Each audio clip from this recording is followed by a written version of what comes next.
Olá, tudo bem? Seja muito bem-vindo à Aulática. Eu sou o Fábio Monstro e na aula de hoje eu quero que você compreenda um pouco mais sobre as causas que levaram à crise e ao desmantelamento do socialismo real no século XX, ou seja, as causas que vão desencadear no fim da antiga União Soviética e, consequentemente, fim da velha ordem mundial, ou da ordem bipolar, ou simplesmente fim da Guerra Fria. Tudo bem? Antes de mais nada, eu te convido a contextualizar, a lembrar qual a situação econômica do planeta aqui, entre os anos 70 e os anos 80. Olha só, 1973, primeira crise do petróleo. 1979, segunda grande crise, segundo grande choque do petróleo. Os estados estavam completamente endividados. Então, a crise econômica, ela assolava todos os países do planeta, independente da ideologia dominante, da ideologia vigente nesses países.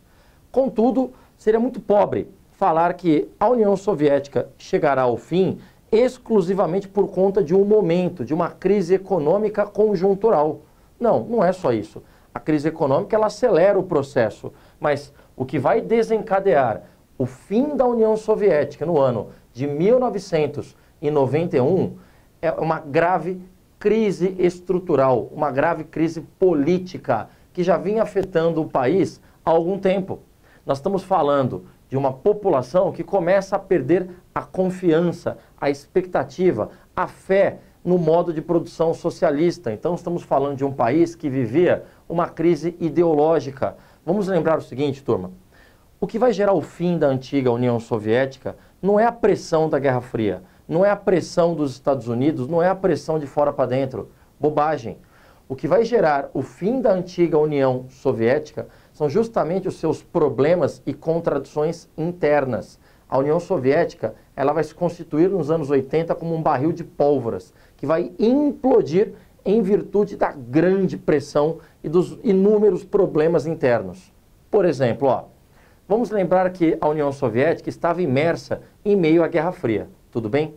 Nós estamos falando de uma corrida armamentista caríssima, uma indústria bélica caríssima e de uma União Soviética que canalizava pesados investimentos nas indústrias de armas, na indústria aeroespacial, deixando para trás, tornando obsoleta e estagnada as indústrias de bens de consumo. Que indústrias são essas? Isso. Justamente aquelas indústrias voltadas para atender a população, para gerar conforto para a população. Então havia um desnível muito forte entre a indústria militar moderna, tecnificada, recebendo investimentos pesados, e a indústria de bens de consumo completamente atrasada. Situação oposta ao dos Estados Unidos, que investia pesado na modernização desse segmento de bens de consumo. Tudo bem? Outro aspecto importante. Nós estamos falando de uma população que vivia uma crise de pobreza, de um estado gigantesco. A União Soviética tinha mais de 20 milhões de quilômetros quadrados. Então, era um estado burocrático, de decisões lentas, ditadura do Partido Único, ou seja, um estado autoritário, repressor, onde vigorava a censura, violações aos direitos humanos, a corrupção.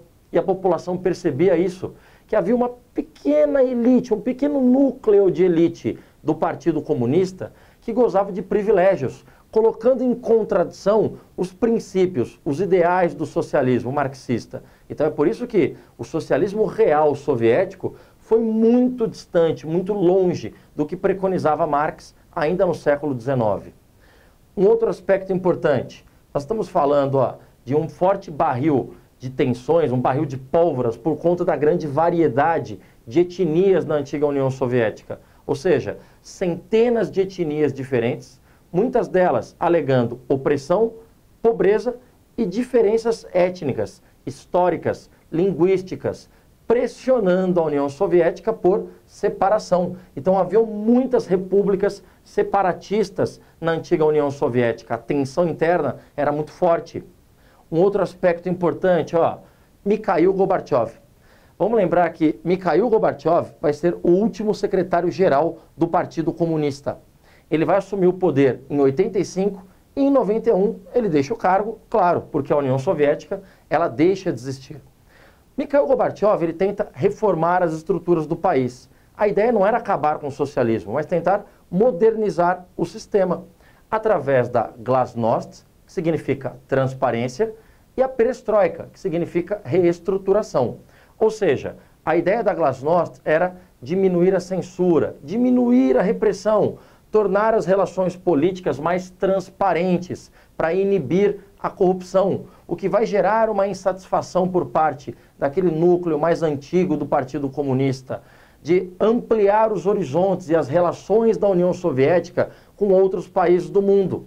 Enquanto a Perestroika se propôs a reformar as estruturas econômicas do país, modernizar a economia soviética, torná-la mais produtiva. Contudo, não houve tempo. Não houve tempo para que a Perestroika rendesse frutos econômicos ao país. Afinal de contas, a crise do socialismo ela já se instalava no leste europeu, ela já se instalava dentro da antiga União Soviética. 1989 é o episódio mais simbólico do fim da Guerra Fria. A Alemanha, em 9 de novembro de 1989, eles vão derrubar o muro que separava a cidade de Berlim, que separava a Alemanha Oriental Socialista da Alemanha Ocidental Capitalista, unificando as duas Alemanhas, agora num país capitalista. São vários os levantes no leste europeu. Então notem que a Rússia, que era a maior província soviética, ela vai se separar da União Soviética em 1990. Portanto, não tinha mais jeito. Em 1991, Gorbachev anuncia o fim da União Soviética, que irá se fragmentar em 15 novos países. Tudo bem? Sendo a Rússia, repito, responsável por 80% do que era a antiga União Soviética. Vale a pena lembrar que a mesma coisa vai ocorrer aqui, no leste europeu. Os países vão abandonar o socialismo e muitos deles vão deixar de existir, vão se fragmentar. Então, a Tchecoslováquia, ela vai se dividir em dois países, República Tcheca e Eslováquia, assim como a antiga Iugoslávia, no sudeste da Europa, que vai se fragmentar entre a Sérvia, Montenegro, Bósnia, Eslovênia, Croácia, Macedônia e atualmente Kosovo, que vem reivindicando o direito de ser um país independente, mas ainda não tem o reconhecimento internacional. Tudo bem? Minha gente, muito obrigado. Continue ligado aqui nos canais do Aulatica, aulatica.com.br e nos visite nas redes sociais. Obrigado e até mais. Tchau!